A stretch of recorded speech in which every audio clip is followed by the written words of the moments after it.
সারা দেশে এবারে এইচএসসি পরীক্ষায় ফল বিপর্যয়। সেখানে দিনাজপুর জেলার মধ্যে শতভাগ পাস ও ভালো ফলাফল করে বোর্ডে প্রথম স্থান অধিকার করেছে দিনাজপুরের city residential model school and college. শিক্ষার্থী, শিক্ষক ও অভিভাবকদের মধ্যে বইছে আনন্দের বন্যা।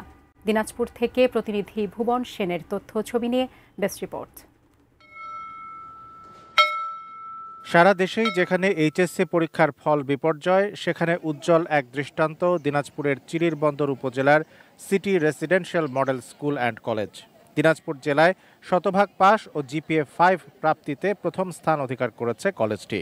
মোট 55 পরীক্ষার্থীর সবাই পাশ করেছেন, আর জিপিএ 5 পেয়েছেন 37 জন। অ্যান্টিব্যাকটেরিয়াল অ্যাডিটিভ যুক্ত সেরা ওয়াটার ট্যাঙ্ক বিশুদ্ধ পানিতে ব্যাকটেরিয়া জন্মাতে দেয় না।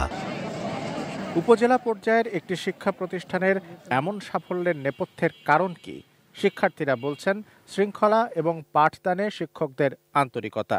তারা এখন স্বপ্ন বুনছেন উজ্জ্বল ভবিষ্যতের। রাতে নাইট কোচিং ছিল, যেগুলো আমাদের খুবই সাহায্য করেছে। শতভাগ এসএসসি রেজাল্ট যেটা পেয়েছি, ফলাফলটা পেয়েছি, আমাদের শিক্ষকরা অত্যন্ত অভিজ্ঞ।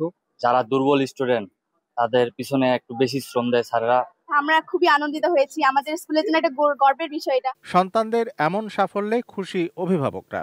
ইন্টারমিডিয়েটের জিপিএ 5 পেয়েছে, আলহামদুলিল্লাহ আমি খুব খুশি। তাদের যে টিচিং কোয়ালিটি, তারা অনেক ভালো জায়গায় আসলে এরা যেতে পারবে বলে আমরা আসলে বিশ্বাস করি। শিক্ষকরা বলছেন প্রতিটি শিক্ষার্থীর জন্য তারা নিয়েছেন আলাদা যত্ন। শিক্ষক, অভিভাবক ও শিক্ষার্থীদের সম্মিলিত প্রচেষ্টাতেই এই অসামান্য সাফল্য অর্জন সম্ভব হয়েছে। অন্যান্য প্রতিষ্ঠানে পড়াগুলো আদায় করে নেওয়া হয় না, কলেজ পর্যায়ে বিশেষ করে আমাদের এই কলেজ পর্যায়েও কিন্তু আমাদের এই পড়াশোনাগুলো আদায় করে নেওয়া হয়। সাফল্যের পিছনে দায়ী সেটা আমার হচ্ছে যে শিক্ষক মণ্ডলী। স্যাররা অত্যন্ত পরিশ্রমী এবং অত্যন্ত দক্ষ। 2024 সালে শতভাগ এ প্লাস আমরা পেয়েছি, এবং 2023 কিন্তু আমরা এই ইন্টারমিডিয়েট এইচএসসি তে শতভাগ এ প্লাস পেয়েছি। আমরা আমাদের শিক্ষকদের অক্লান্ত পরিশ্রম এবং অভিভাবকদের সুচিন্তিত মতামত এবং আমাদের পরিচালনা পর্ষদের সকলের সমন্বয়ে আমরা এই রেজাল্টটা করতে পারছি। এইচএসসি পরীক্ষার ফলাফলে জেলার মধ্যে প্রথম স্থান অধিকার করার পাশাপাশি দিনাজপুর বোর্ডে পঞ্চম হয়েছে শিক্ষা প্রতিষ্ঠানটি। Shamsul Arefin, desk report, ATN news.